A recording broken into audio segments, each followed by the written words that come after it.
After going through Neville Goddard's teachings, I want to share 3 of the biggest breakthroughs that I've had and applied into my life that has drastically helped me manifest quicker, easier, and with more consistency that's based on energetics, neuroscience, and psychology. What's up, guys? Nico Orapkalis here. So glad to have you here on the YouTube channel.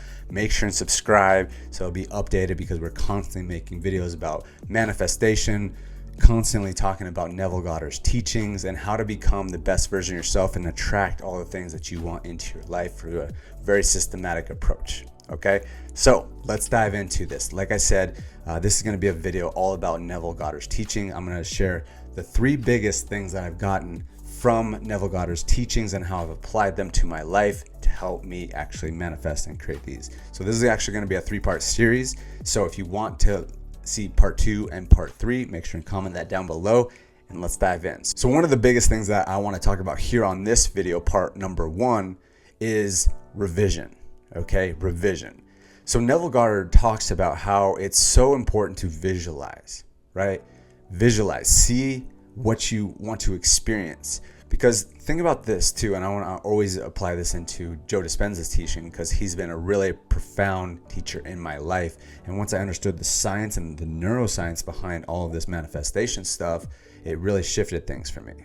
Okay, so what is happening when we're manifesting and living our lives, right? We're either operating from our past memories or we're even creating future memories, right? But whatever we focus on expands. Okay, whatever we focus on expands. So if you are constantly just living on autopilot and you're not conscious and you're not really being intentional with what you want and what you're creating, you're just living from the past. And if you have childhood wounds or you have however you were raised where it wasn't beneficial and you have these wounds and you're operating from that subconscious that was not serving you, you're just going to continue to live in that. You're just going to continue to live from your past and you're just going to live the same year 20 years in a row, 30 years in a row, 40 years, 50 years in a row until you intentionally change those. So the whole idea behind revision is that anytime something happens throughout your day that is not quote unquote like beneficial or good and it just like it wasn't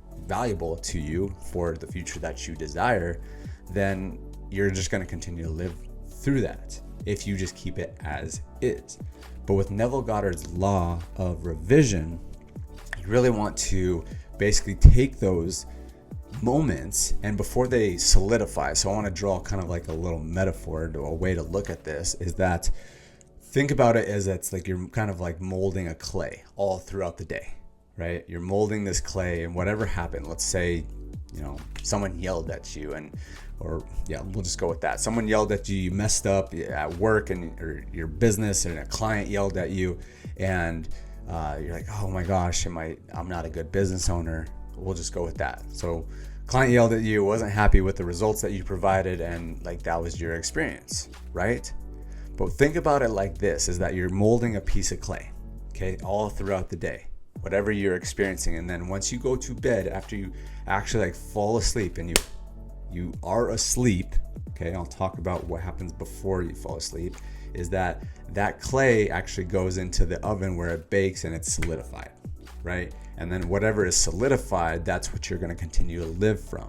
Coming back to Dispenza's work, you're always living from your past memories or the future memories, right? Your visualizations, what you truly feel, right? So think about that is like anything that happens throughout your day, it's going to be solidified once you fall asleep. Once you fall asleep. This is actually a really good metaphor. So with the law of revision with Neville Goddard is think about it like this, is that, okay, that happened. Client said like, you're terrible and we're going to go a different company, right? And you could either say, oh, well, that means that I'm not good enough, that I'm not a good business owner. And you can just run from that model, right? That's molding the clay. And then you solidify that, you go to bed. That's the truth. And then you're going to constantly live from that because then you're going to keep on questioning yourself and say, well, am I not a good business owner? I'm not a good business owner because, that client said that I was not good. And you just keep on playing that story. And that's a story that you keep on telling yourself. That's the memories that you keep on reminding yourself. And then you're going to take that type of energy into, future dealings with clients. And then you're going to be like, oh, I'm just not good. And then you're going to carry that energy, and those future clients are going to feel that, and it's just going to continue to perpetuate. So how do we fix this in relation to this whole law of revision, right? Or revision, the revision technique. Well, it's basically, you take this almost like, you call it delusion, okay? But it's only delusion until it's true, right? And that's what's so powerful. I mean, manifesting is really that, is being delusional until it's true, right? Being delusional until it's true, okay? If you want to look at it like that, there's an endless amount of ways to look at it. But here's another way, okay? Think about that same example where the client was like, oh, that was a terrible job. Like, you guys did awful, and we're going with a different person. We're going to a different company, right? And so again, coming back, okay, that we're molding it, but we don't have to finish. That doesn't have to be the finished mold before we go to sleep, right? What we can do is we can say, oh, wow, it's so good that we've figured out exactly who we do not want to work with. And that's a client that we don't like having dealings with. And now we can clear that client out, and we can make space for clients that are more aligned with our mission and our values and what we really want to do. And so then you put that in the oven, you bake that in, and you say, okay, yeah, now we are only looking for great clients. And gosh, what a blessing. What a blessing that client was not for us, right? And you can see it's just a small shift. And then you go back, and coming back to this revision technique, it's about visualizing it.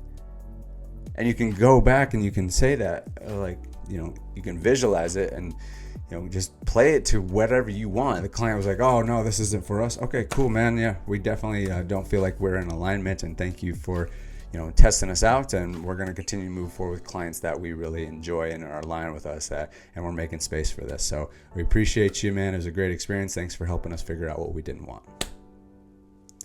And then you can constantly do that. And what, again, I wanted to talk about here, before you actually fall asleep, that's when you want to do it. Neville Goddard talks about that as when you want, the best time to do visualization is right before you're going to bed, because you're transferring into theta brainwaves. All throughout the day, we're in beta brainwaves most of the time, okay? At least after we're 12 years old. Then, as we're falling asleep, we're getting into theta brainwaves, which is basically unlocking the door to your subconscious. Okay, it's unlocking the door, and then you can seep these things down into the subconscious, and then you are living from that subconscious. So that is the perfect time to actually do it. You seep down into the subconscious, you say, oh, that was a client we didn't want. We want to move forward into clients that we do really want. And now we just made room for it. You visualize all that. You handled it with, poise, and you're just really on top of your game, and you're just visualizing seeing that instead of being frazzled and all that. And you're like, oh, yeah, just really crushed that interaction, really brought a lot of poise and a lot of confidence and a lot of calmness and groundedness to that interaction. Right? And then therefore the subconscious is open. The subconscious is boom, we got that locked in. Subconscious is very much like a child. It's just very obedient. So when you can unlock the door, boom, you put that visualization in, goes into the bake oven, and it just gets solidified. And then moving forward, that's the type of energy that you're going to bring when you have conversations with future clients and say, yeah, we're so glad that you're aligned with our mission and our values, and you're just poised and you're really confident and you're having a good conversation with this client, because that's the energy that you bring, because you created that memory. Instead of just letting that autopilot memory be locked in, right? You chose to visualize what you actually wanted. And you could even say, again, this is more delusional, but it's only delusional until it's real. Okay, it's only delusional until it's real. So once you lock that in, now you're boom, that's the memory. That's the future memory. Whatever the memory is, it's past or future, it's a memory. It's locked in, it's stored in your subconscious, and now you're going to operate from that with the type of energy moving forward. How beneficial is that now? You could completely go from one side to the other.